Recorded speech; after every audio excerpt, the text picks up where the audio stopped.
বৈষম্যের বিরুদ্ধে প্রতিবাদ, অবিচার আর দুঃশাসন রুখে দিয়ে এবং আপাময় জনতার চূড়ান্ত বিজয় অর্জনের দিন আজ।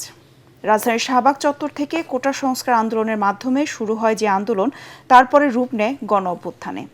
পতন হয় স্বৈরাচারের। সকালে শাহবাগে জুলাই স্মৃতিস্তম্ভে ফুল দিয়ে শ্রদ্ধা জানানোর মধ্য দিয়ে দিবসটির সূচনা করেন মুক্তিযুদ্ধ বিষয়ক মন্ত্রী আহমদ আজম খান। তিনি বলেন, জুলাই সনদ বাস্তবায়নের মাধ্যমে একটি গণতান্ত্রিক বাংলাদেশ গড়তে সরকার প্রতিশ্রুতিবদ্ধ। মুশফিকুর রহমানের রিপোর্ট।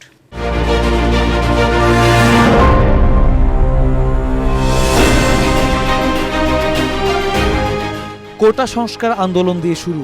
বৈষম্য, দুঃশাসন আর অপশক্তির বিরুদ্ধে ওরা এমনভাবে রুখে দাঁড়িয়েছিল যাতে কাঁপন ধরে যায় স্বৈরাচারের বুকে। তাসের ঘরের মতো ভেঙে পড়ে স্বেচ্ছাচারীর মসনদ।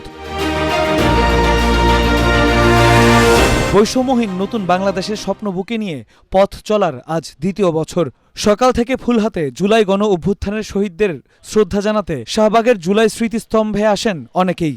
ওদের যে দান, ওরা যেভাবে আত্মত্যাগ করেছিল সেটা তো আমাদের ভেতরে চেতনা আছে। যারা আত্মত্যাগ করেছেন তাদের চেতনা বা তাদের চিন্তা ভাবনা, তাদের উদ্দেশ্য আকাঙ্ক্ষা পূরণ হতে সময় লাগবে। এখনো অনেক কিছুই বিগত সরকারের অনুসারীদের হাতে এখনো বন্দী আছে। জুলাই চেতনা আমরা যারা বাঙালি তাদেরকে অবশ্যই ধারণ করতে হবে। এটাকে আবার 100% ধারণ করতে গিয়ে এটাকে আবার বিপদে না নিয়ে যাওয়া যায়। এখন কিন্তু ছাত্র সমাজ একটু কিছু হইলে জুলাইয়ের কথা নিয়ে তারা মাঠে নেমে যায়, এটাও কিন্তু আসলে ঠিক না। শ্রদ্ধা জানান মুক্তিযুদ্ধ মন্ত্রী, প্রতিমন্ত্রী সহ সাধারণ মানুষ। আহমেদ আজম খান বলেন, সরকার জুলাই সনদ বাস্তবায়নের মাধ্যমে একটি গণতান্ত্রিক বাংলাদেশ গড়তে প্রতিশ্রুতিবদ্ধ।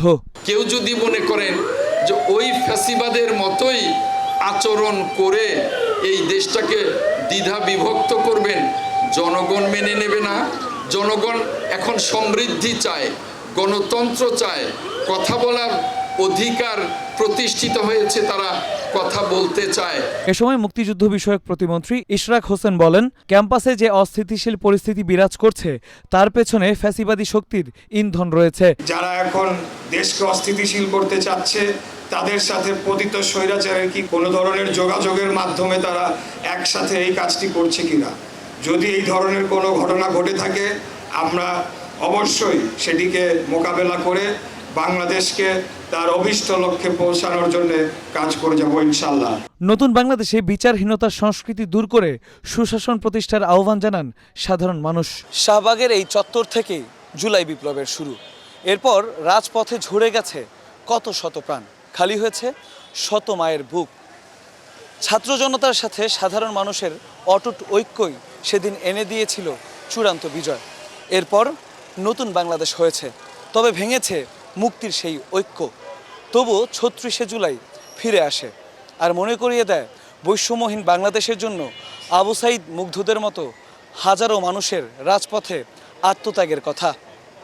মুশফিকুর রহমান, ATN বাংলা, ঢাকা।